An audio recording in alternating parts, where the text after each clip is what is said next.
9. Jadi aku umur 18 harus mengaku umur 29 itu harus sama dan nggak boleh lupa kayak gitu kan, harus itu. Terus zaman dulu itu nggak ada penerbangan.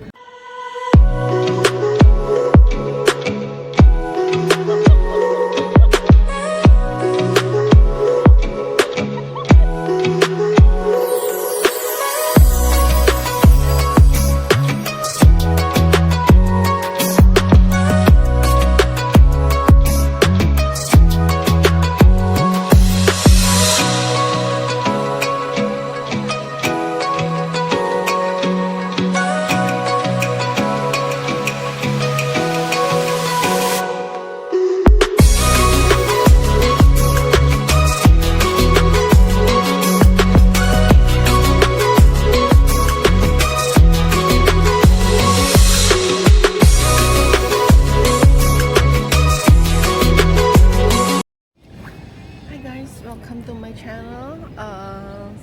Kali ini aku mau sharing pengalaman aku dulu bekerja di Singapura.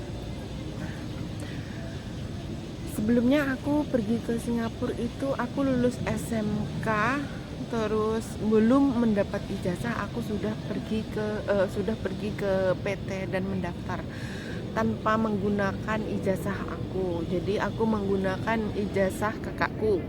Nah, pada zaman dahulu itu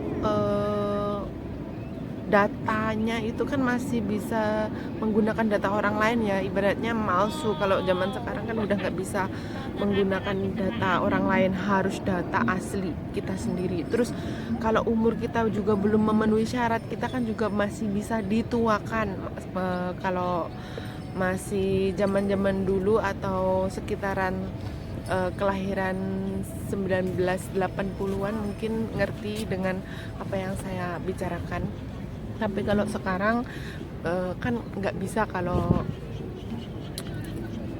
umur kita dituakan. Mau nggak mau kita harus menunggu umur kita sampai selesai, karena banyak kejadian pekerjanya yang belum mengerti, maksudnya belum mudeng dengan pekerjaan aslinya, maksudnya harus bekerja ini itu. Nah, kalau usianya masih dini kan otomatis juga pikirannya belum nyampe ke situ gitu kan. Nah, singkat cerita, aku mau cerita karena aku dulu pergi ke Singapura itu lulus sekolah SMK ya, SMK SMA sederajat. Terus aku ijazahnya belum keluar, aku udah daftar, aku menggunakan ijazahnya kakak aku. Terus umurku juga dituakan minimal kan 23 tahun ke atas gitu. Nah, karena aku menggunakan KTP kakak aku, dia kelahiran 1979, jadi pada waktu itu aku masih lulus SMK sederajat. Jadi umur aku masih 18 tahunan, tapi aku di data aku pergi ke Singapura itu aku namanya nama kakakku, aku nggak bisa menyebutkan. Terus umurnya itu sekitar 29. Jadi aku umur 18 harus mengaku umur 29 itu harus sama dan nggak boleh lupa kayak gitu kan, harus itu. Terus zaman dulu itu nggak ada penerbangan lewat pesawat. Jadi kita harus terbang, kita pergi ke Jakarta naik bus, terus nyampe di Jakarta kita harus naik pesawat terbang turun di Batam. Habis itu dari Batam kita penyeberangan ke Singapurnya itu menggunakan perahu. Nyampe di sana kita masih ujian baru kita masuk agent dan dijemput majikan. Nah, aku di sana dapat majikan yang baik sekali. Terus majikan laki-laki dan perempuanku mempunyai 2 anak, tapi anaknya ini beda bapak kayak gitu ya, maksudnya majikan perempuan aku udah menikah sebelumnya dan mempunyai anak laki-laki dan menikah lagi dengan majikan aku yang waktu itu. Terus mempunyai anak perempuan umurnya 13 bulan. Jadi waktu aku nyampe di Singapura itu anak aku masih belajar berjalan, jadi aku netah kayak gitu. Nah, karena aku masih 18 tahun, ini pengalaman yang sangat memang tidak ada guru yang terbaik selain pengalaman gitu kan. Terus aku belajar neta, dan di situ kan aku nggak bisa mau masak ini masak itu, tapi aku nggak bisa menerapkan masakan Cina yang enak itu seperti apa di dalam otak aku. Pokoknya majikan aku pun juga sangat baik, jadi anak harus melihat anakku 24 jam. Jadi aku fokus sama anakku aja.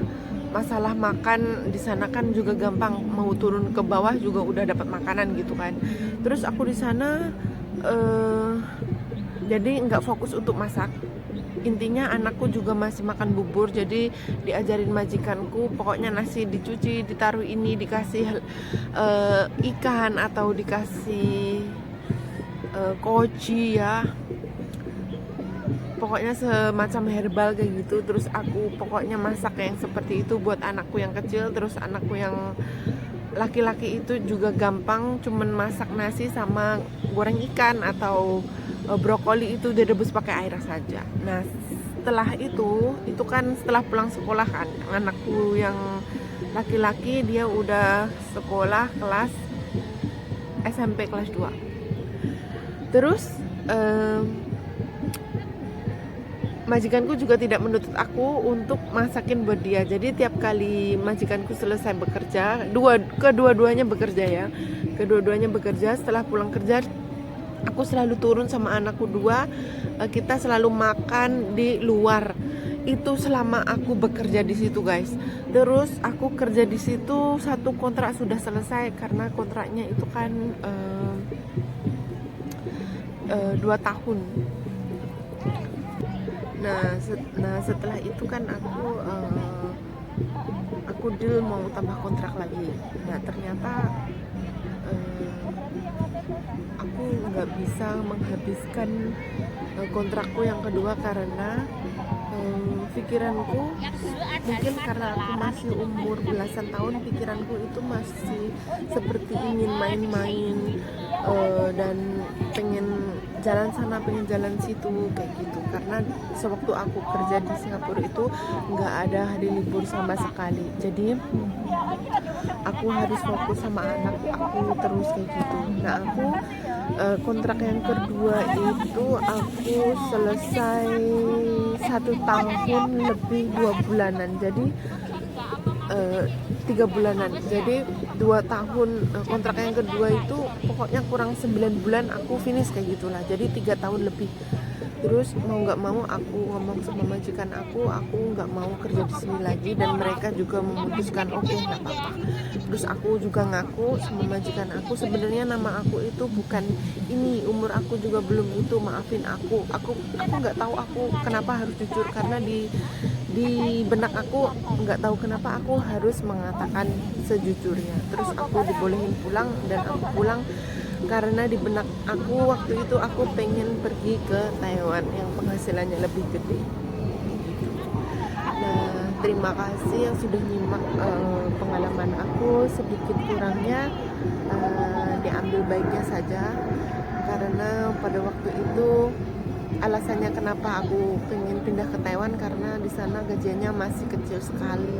Kalau dirupiahkan itu sekitar 1.250.000-an, masih segitu. Terus sekarang udah banyak ya.